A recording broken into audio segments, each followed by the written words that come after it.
Hey guys, I just want to say first and foremost, thank you so much for everyone who's been helping me raise a little bit of extra money so I can get down to Los Angeles for the Star Wars Rise of Skywalker press screening on Tuesday. I am getting very close to my goal. I still have about $200 more to make.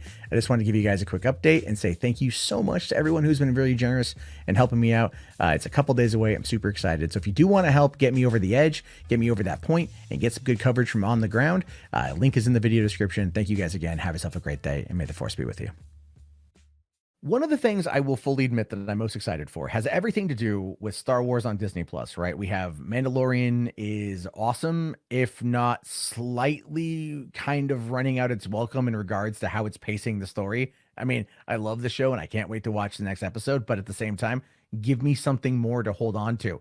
You know, anyway, that's my complaint. I'm hoping Cassian Andor doesn't have that problem, and I'm looking forward to seeing what's going to be coming out of Cassian Andor when they start shooting it in June of 2020, meaning it won't come out probably until early to mid 2021. So expect the only Star Wars show to get in 2020 on Disney Plus is going to be Mandalorian season 2, which I ain't complaining on that one either. Baby Yoda or death, right? Baby Yoda or death. I think we all can agree on that one. But when we look at the idea here for what's going to be happening with the Rogue One show, the Cassian Andor show, we actually found out a few details today. Well, allegedly. So anyway, it says new plot details about Rogue One's prequel series have reportedly been revealed. And I've been curious to see what they were going to do with this. I knew it was going to be a prequel. It kind of has to be a prequel. I mean, they died. You know, Cassian Andor and Jyn Erso were basically, like, well, we're dead. Do we have 30 seconds to bump uglies? Nope. Okay, nuke. K2SO was dead. They all died. And, at the end of the day, the rebellion got the plans to the Death Star and they were able to go off and not have their deaths be in vain. I think Rogue One is probably the best Disney produced Star Wars movie thus far. So going back with these characters is something that's okay with me. So see here, it says, okay, Star Wars fans are currently in the midst of enjoying the franchise's first live action TV series, Star Wars Mandalorian, while a new TV series which focuses on Rogue One's Star Wars stories Cassian Andor is being developed, with a new report potentially revealing that the series plans to explore a much earlier point in the history of the character's connection to the Rebel Alliance. While Diego Luna's Cassian is revealed in this film debut that he's been a fight since he was a child, a potential casting report could confirm that the series will utilize flashbacks to tell a story. And they're kind of doing that with Mandalorian too. They've got young Mando. We're getting a bit of that as it goes through. We're getting a bit more of that as it happens.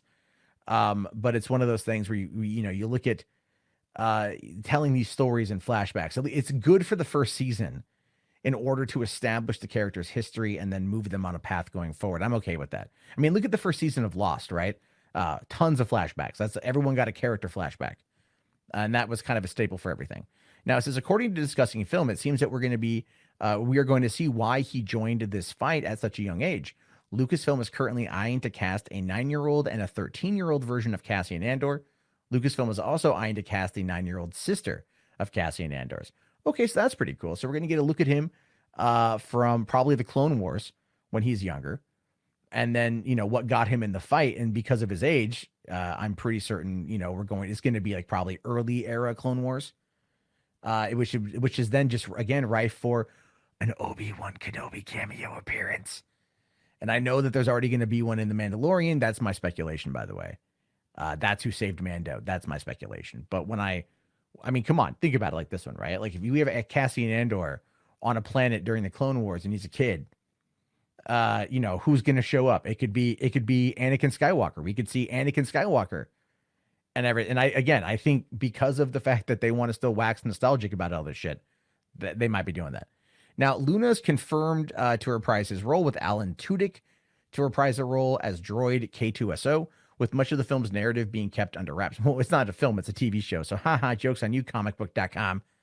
While the potential casting of a young actor may not reveal too much about the series' narrative, learning anything about what we could witness is still an exciting reminder that the series is being developed, and unlike Rogue One, will give a much clearer picture of Cassian than his final days and his mission obtaining the plans to the Death Star.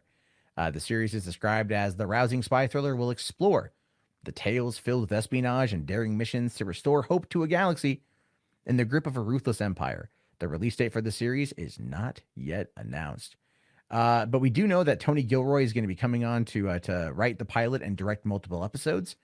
And we also know that they're going to be going into production coming into June 2021. So like I said, it's not going to sit there and end up being something we get next. We might get at the end of next year. They might finish up. They might do Mandalorian season 2, have it finish up a little bit earlier, and then move over into Rogue, to Cassian Andor by the end of the year. But I don't think so though. And the reason why I say that, Disney loves the fact that Star Wars does really well at Christmas time, so they're going to stick with that one.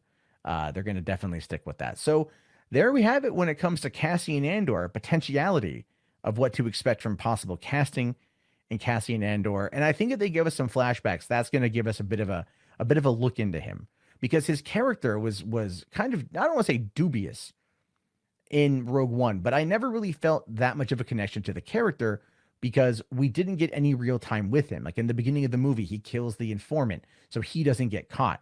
And I kind of felt like that was a real scoundrel thing to do, something that they would maybe back in the 1970s have said something like, Han Solo would do, the whole Han shot first. Like you understand in this particular world of the Star Wars that there would be acts of survival that would be needed depending on who was trying to take you out or who was trying to come get you. And at the end of the day, the mission that they were on, trying to get the plans to the Death Star, was more important than that informant's life, to be fair.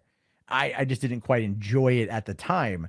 And we can now get more of that type of morally ambiguous character development, right? Like as to see why he would act this specific way. Now, what I do hope is that they bring in, some of the other characters from Rogue One, maybe give us a little bit more Mon Mothma, maybe find a way to tie it in with Rebels, because we know that the Ghost was helping out on the battle over Scarif, and we know that General Hera was around. So Hera from Rebels is going to be around. So it's around that time.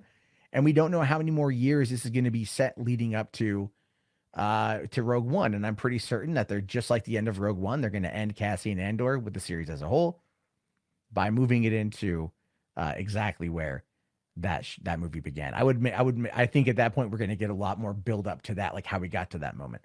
Now I can't tell you how many seasons are going to be, but if it's popular, if it's successful, we could guess at least 3. I just hope that they want to tell us a complete and concise story and go from there. And that's what I'm excited for. I'm really excited for Cassian Andor, and I really want to see what happens next with it.